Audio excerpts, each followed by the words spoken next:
All right, we're here as the Lost Rider podcast.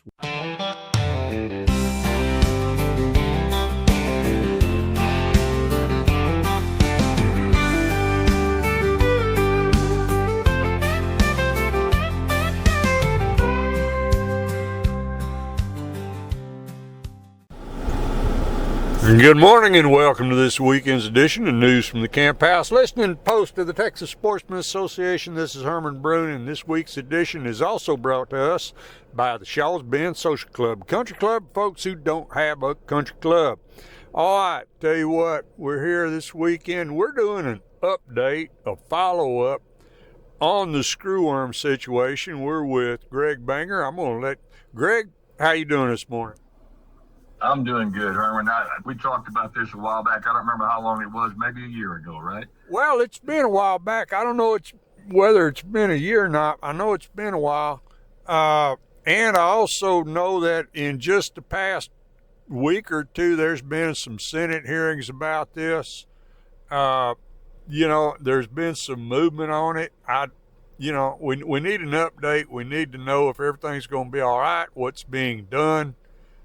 Everything, the screwworms are something that most people nowadays don't really know about. It's if you're an old timer and lump us in that category, you may have had some experience with it in the 60s.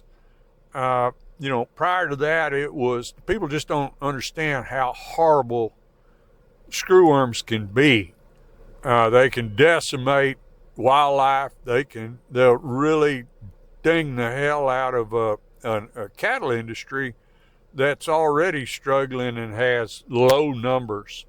So, this is something that definitely need to be in front of and everybody be aware of and kind of keep track of just a little bit. Okay, Greg, start off and tell everybody. You're with Farm Bureau. Tell them your position. I'm actually one of 13 state directors in Farm Bureau. We live up in North Texas now in Young County, which is our little ranch is about 50 miles southwest of Wichita Falls. And so I cover 17 counties along the Red River from kind of about just west of Fort Worth over towards the Panhandle and about 3 counties deep. And that's what I do there. All right. So you're in North Texas, but you're all, we're down here and we've got our eyes on South Texas. I think the general consensus of most of your cattlemen, if it ever gets across that river in South Texas, it'll only be a heartbeat and it'll be right in the middle of us over here, Colorado County, Austin County, Washington County, mid-Texas.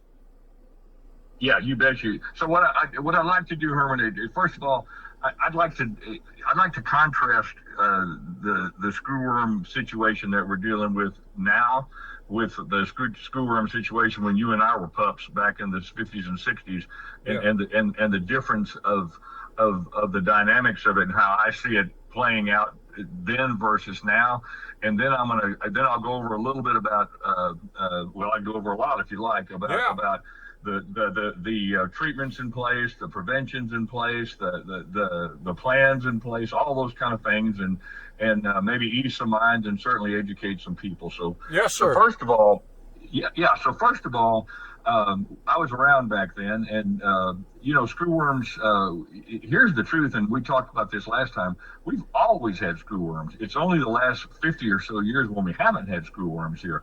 So in the 50s and 60s, they got really, really bad down south, and that's when all the scientists started working on the sterile fly idea and so forth. And basically, the sterile fly production and the distribution of sterile male flies is what eliminated the problem back then, drove it back into Mexico, which was just a boo-boo because they came right back. And then the second time we figured it out in the 80s and literally drove them back all the way south of Panama.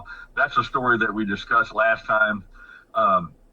So since then, they've gotten really, really close to the border, and now they're within 100 miles of the border, particularly just south of McAllen, down in that area there along the coast of the Gulf of America down there. So in let's say the old days, back when we were young bucks. In the old days, we had screwworm infestation come from the south, and there was no closed border. There were no quarantines. There were no safeguards, no government measures put in place whatsoever. And the way those screwworms moved back then, yes, the flies we talked about, they can fly 6 to 12 miles in their lifetime, and if the wind's blowing, much more than that. But the biggest way those screwworms got literally all over the country last time was mostly they were hauled. They were people that had cattle infested with the little bitty larvae, and they didn't even know it, and they load them on a trailer. And the biggest example was an outbreak we had in South Dakota way back then, and it was from cattle that were hauled up there. Uh-huh. So that was the Wild West back then. Everybody was for himself, and you treated them and you just managed them and like you could. You changed your calving season, you smeared navels, you didn't dehorn or anything in the warm season. All those things we did. And still, over a period of maybe 15 years, we did get rid of the flies or get them out of here. The difference this time is, first of all, I know nobody likes government intervention, and the least of those is you and me. But this time, first of all, we have a Secretary of Agriculture that's just really on the ball. Brooke Rollins is an amazing Secretary of Agriculture. The border is closed right now. All right, so that means cattle, at least in general, are not coming across the border. And I will say, without fear of being contradicted, that I think there are cattle that belong to the cartels that are coming across the border. So I'm a little surprised we haven't hauled some screwworms in here already. Mm-hmm. But by and large, the border's closed. The second thing that's going on now, a couple of things that's going on now that we didn't have back then. Back then, even though we had borders wide open and so forth, there were some things actually that we didn't have that were conducive to screwworms proliferating. One of the things we didn't have back then was so many weekend ranchers. Back then, in the 60s and 70s, 50s, even into the 80s, most operations had oversight. I mean, you pretty regularly checked your cows. You didn't have people that lived in Houston and came out and checked their cows once a month whether they needed it or not. So cases were caught early and they were quelched. The difference now is we have places that even operations up here where I am, and you guys probably remember from last time. I'm born and raised down the road from Herman down there. I'm an Austin County boy, mm-hmm. But the difference now is that we have a lot of weekend people and absentee people. And if we get if there's a calving season in that operation, and we get an outbreak of screwworms, and before anybody knows what happens, there's dead calves everywhere, and it's just a mess. So that dynamic is working against us right now. The second thing, Herman talked about, I think we talked about the deer population. You mentioned earlier how it can wipe out a deer population. Yeah. Well, the deer population is a great reservoir for screwworms. In other words, they can move on and proliferate undetected almost in deer populations. And while we're trying to keep them out of our cattle, the other thing we didn't have back then that we do have now is feral hogs. So feral hogs offers another reservoir. Now, I'm perfectly happy if they wipe out feral hogs, but the truth is we don't need those reservoirs that are giving a home to these screwworms while we get into a situation where we have enough sterile flies to get rid of them. So that's kind of the difference between back then and now. The other thing about this time that's an advantage is, first of all, I mentioned the closed border. This time, though, we have a whole lot more treatments and preventions that are probably more effective and will work better. There have been a number of products that have been approved for screwworms recently by the FDA. Ivermectin is one of them. Dectomax, which is a cousin, that's moxidectin. Those two products are approved by injection in cattle, and they will treat and remove larvae from the animal. Also, and add 2 weeks of preventive at the same time. So we have those products now, and we had nothing like that back then. There's a number of other products that we've got even for dogs and cats that have been approved. We have a product called Exzolt, EXZOLT.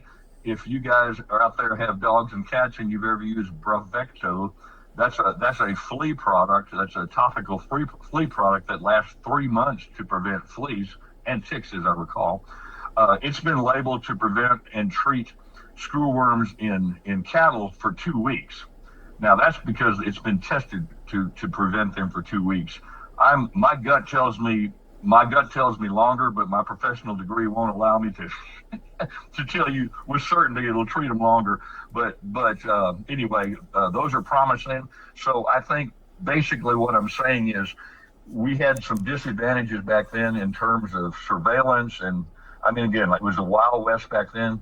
This time, between the USDA and the Texas groups, the Animal Health Commission, Wildlife Association, Texas Farm Bureau, actually, there's a great deal of cooperation and preparedness to deal with this fly and this worm.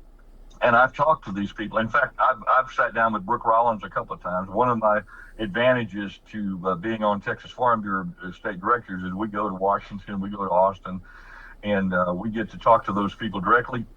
And honestly, when we talk to Brooke Rollins and her crew, she personally takes notes in her notebook. So she's got our ear, and I'm real proud that we are communicating completely. So, Herman, I feel pretty good about our preparedness for screwworms. And as the border becomes open, sooner or later we're going to open the border. We have really good protocols in place for inspection and then preventive treatments. We're even going to be dipping those cattle that come across the border. Right. And so I feel real good that we're not going to haul any worms across the border. Okay. And so in the same voice, in the same verse of this song, I will tell you, last time we were hauling cattle all over the country, I don't believe that's going to be the case this year. Our surveillance is better. So this time, if and when we get this parasite, I believe that the movement from south to north is going to be more organic. In other words, it's going to be carried by those flies, and they'll march more methodically and slowly. And that manner of movement is much easier to stay in front of, and once we get more flies, to get on top of, as opposed to them guys being hauled all over the country. All right, Greg, let's take that's kind of the difference. Yeah, let's take a quick break. Thank the folks who let us come on here every Saturday morning. We'll be right back.